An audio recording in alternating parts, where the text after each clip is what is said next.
and I had a birthday party I was doing for myself. We were throwing a birthday party, so I wanted to do a super West Coast birthday party where I had Snoop Dogg headline, I had DJ Quik, I had Dog Pound, and I remember I wanted Nipsey there, and Nipsey showed up to my birthday party and performed. Like, it meant a lot to me because I'm like, I wanted him to be, at the time, I wanted him to be amongst, I was trying to position him to be with the big homies. You know what I'm saying? Like Dog Pound, Snoop. And he just had one song that was starting to bubble at radio, but I'm like, I remember my purpose was I invited Nipsey just so he can be in the same vein or in the same room as those guys. And he showed up and performed, man. Like, you know, he's one of the first guys to get on stage, but it was early. That's probably my first early fond memory of Nipsey Hussle.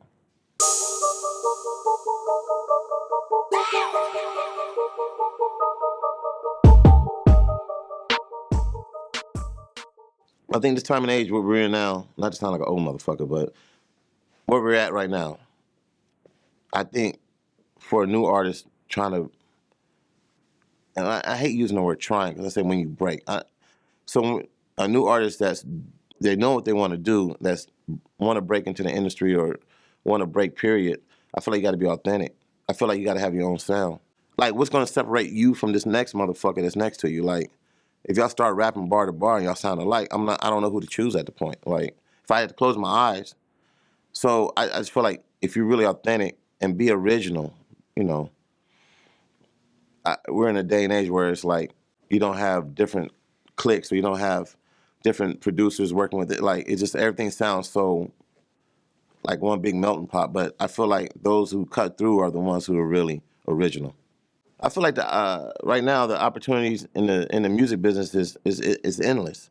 And what I say by that is, like, you have access to Instagram. We're on you know, you wake up on Instagram and you see stuff that people tag stuff in, and you know, that's one way to explore stuff. And you see what people post on YouTube, World Star Hip Hop. Like, you know, you still go on that. Like, there's a lot more avenues or lanes for you to go down opposed to trying to run to a record label and trying to get on. Like, you can get on you know, you can get on by hustling yourself, and it's just a little bit more.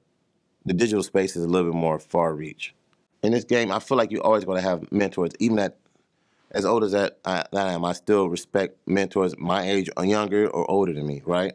And one of my, hands down, one of my mentors is No I.D. To when they restarted Priority to get my foot back into the record label side. And one of the tidbits he said to me, and he was talking and telling a story because No I.D. he's always dropping gems. He's like Yoda, you know what I'm saying? He'll say some shit then go. Stand next to the W. Always stand next to the W. And even me and my girl use that slogan. And what that means is, if it's something that's winning, stand next to the W, homie. Like, I'm right here. This is my win. I'm standing next to it. Instead of trying to, like, get the W, then maybe move on to something. Nah. Stand next to the W. So No I.D. is definitely my W I'm standing next to. That's my guy, and I really value that relationship. And I don't think he understands how he single-handedly, pivotally changed my life into a new purpose. Another mentor of mine that we still cool to this day is Dr. Dre. And I don't like, it seems like you're flexing. I don't flex. I'm dropping that, but these are real relationships I have. And Dr. Dre, when I was working with him, we would work out together. And, you know, anybody who know me, I used to be over 400 pounds, struggled with weight all my life. And I had a chance to really have some, and this is some non-industry shit. This is some health shit. Like, Dre single-handedly put a battery in my back to always keep moving and learn how to, you know, make better choices about health. And I remember one time we were at the gym and I saw guys doing pull-ups, just, you know.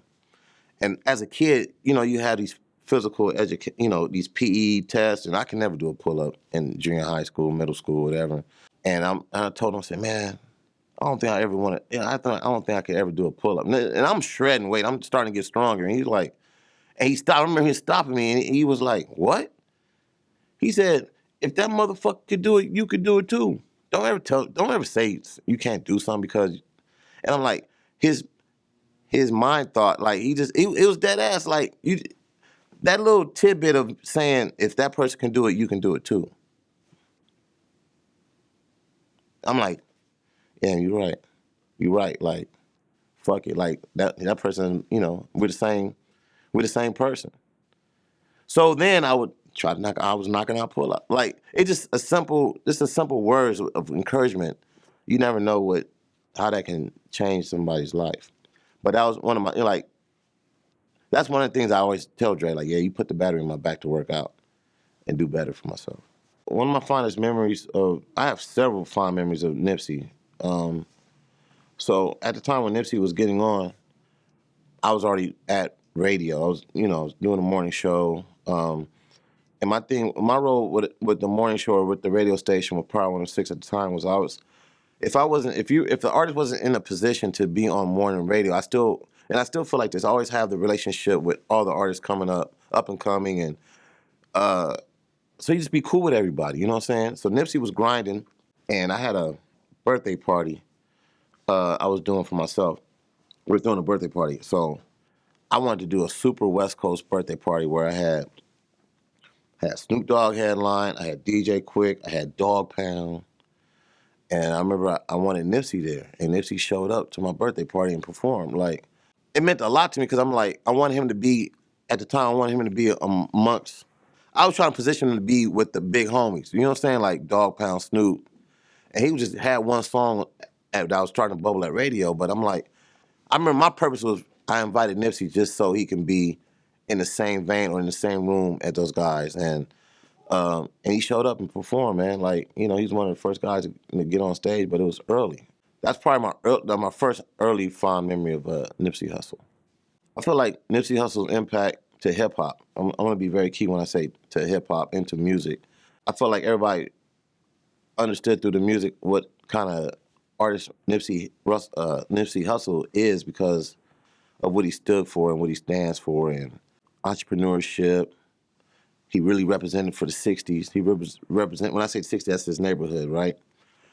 And he would be in his neighborhood solo, just, At the time I was staying in Inglewood, and there's a certain car wash I go to off Crenshaw, and he would be at the car wash on 54th and Crenshaw, just pull up in his Maybach or whatever, like, and I was seeing we chop it up and keep it going, but I really like that he really put on, he wasn't really, he represented for the neighborhood, but in a respectful manner where Bloods and Crips had to give it up to him and respect him. Like, he can walk, he was good anywhere. And like when you go to the studio, he had a like a whiteboard, and on the whiteboard it saw, I remember seeing like property stuff, when to pay taxes, just envisioning like his business stuff, his business savvy. Then another one that was talking about songs or albums he needed to complete when he's hitting his mixtape hustle savvy days. So I just feel like Nipsey's death resonated with us in the hip hop culture. So it hit home. It hit different. And I don't know if you heard people say that. It hit different because you just knew he was a solid dude, and how he got taken out by a sucker in his own neighborhood on a property he owned. Like, he was at the Marathon store, man. He was at home. Like, he's at home doing something nice for somebody else. So that hit differently. And he just was a solid dude. Like, when you saw him, he wasn't trying to do no Hollywood shit. And, hey, man, Fuzz, what's up? What's up? Hey, top of the morning. Hit you, you always say top of the morning is early. He'd be up. I remember, like, a couple of weeks before that, or maybe a week or two before all that went down with Nipsey, they had the Plains, he had collabed with Plains to do the hats, LA hats. And you know me, anything LA, I'm gonna try to support. And I remember I wanted to get all three hats, and I was down the street getting something to eat at Grill Fresh, and I called him. I said, yo, I'm on Slauson right now. I see people lining up at the store. I said, should I go down there and get my hats? He said, nah, I'm gonna be there around 1 o'clock. Let me just come in there later. I'm like, damn, I'll be doing something. I said, I'll just catch you later, you know what I'm saying? And that's one of the last conversations I had, because it was just, and I'm like, damn, I didn't want that to be the last conversation, you feel me? So you call, he'll pick up, you know what I'm saying? And when he saw you in public, it was always love. Always had a book in his hand. because he was always reading. And I was telling him, like, Nip, I said, damn, when do you have time to read? Like, nah, man, you always got to keep sharp. You was always telling me, I'm like, I'm gonna recommend some books for you. He did. And I'm like, I said, damn, I don't read like that. Like, I wish, and I was telling him, I said, I wish I read like you always read. And he's like, yeah, yeah. So those are some of my fond Nipsey moments. What I feel how Motown and Capitol are separating themselves from other brands or other labels is I just feel like, well, first is we got a great partnership. Ethiopia had a division to snatch up QC first. Not first, but just have a relationship with QC to bring him in the building. I believe in what Coach and I love what P are doing with the QC brand. Young, fresh. It's funny that me and Coach was talking the other day. He said, music's turning around. I'm like, and the way he said it, like, he saw some shit. I'm like, this is why we do business with those guys. Like, they see ahead. But, I think what separates us is allowing them to do them. And they're our hottest fish grease right now. And even on the Motown side, it's like my man Dame signed Iceberg Bezel, and Dame has his own label. And BJ Chicago Kid still is standing on the foundation of R&B and good music, and we got some really strong artists like James Davis. They're a group out of Inglewood, brothers and sisters. One of them are twins, but it's like their stories. It's like you starting to work with these artists and you shoulder to shoulder with them, and it's like they're about some shit, and you want to help them win. I just want to see, I want to see BJ win again, And that's one of my projects I'm really close to right now. But it's like when you start having dialogue with the artist and the team, and you look at things with a different perspective, right? And personally, I'm just like, whatever contacts or whatever juice card I have, I would double down and throw it out for certain artists. So, and Motown allows me to get next to our roster and help do that, brand that. What I feel like what separates Iceberg Bezel from other artists, in the short time I've had a chance to be around Iceberg Bezel, he has a story of, hustling, being locked up, then coming out of being locked up, coming home, getting a record deal through us at Motown.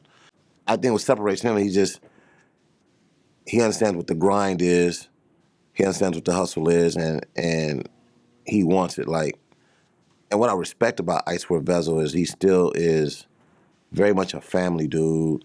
Like, if you really know him or if you around him, he's always talking about his kids, he's always talking about his wife, and there's a great dynamic. So me personally, I connect with him on that level. But on the artist side, he's not afraid to keep moving. Like, he's always talking about his brand, he's talking about his label, he's want to keep creating. So I think that's what separates Iceberg Bezel from most artists. What I feel is next for Iceberg Bezel is that he keeps building his record label. And me as a, I do artist relations at Motown, but when I'm with him, I'm always saying, let's promote your record label. You got to tell people what your record label is. You know what I'm saying? And he's always like looking at me like, is it cool for me to be the artist and talk about? I said, yeah, man, like, you're the boss. So I think what's next for Iceberg Bezel is that he just blows up his record label. He has a young, and I forgot, he has a little young kid that's signed to his record label that is very charismatic and young little spunky little motherfucker, right? Chucky, I call him Little Chucky. Every time I say Little Chucky, yeah, Chucky, man, good kid. And he introduced me to him at the video shoot with him and Big Sean, and he's like, I like to hear Iceberg. Every time I talk to him, he goes, yeah, there's somebody I'm looking at. That's the next one that's about to pop. And he's always like looking. I'm like, all right, what about your shit? Like, you good? And he's like, nah, I want to bring this person. I want to sign this. And I'm like, he's always thinking forward. So I'm like, I like that. I like that he doesn't get trapped up in him as an artist, but he still understands he has a record label and he has a really solid team around him. Holla at your boys, Fuzzy, and I'm on 24/7 HH.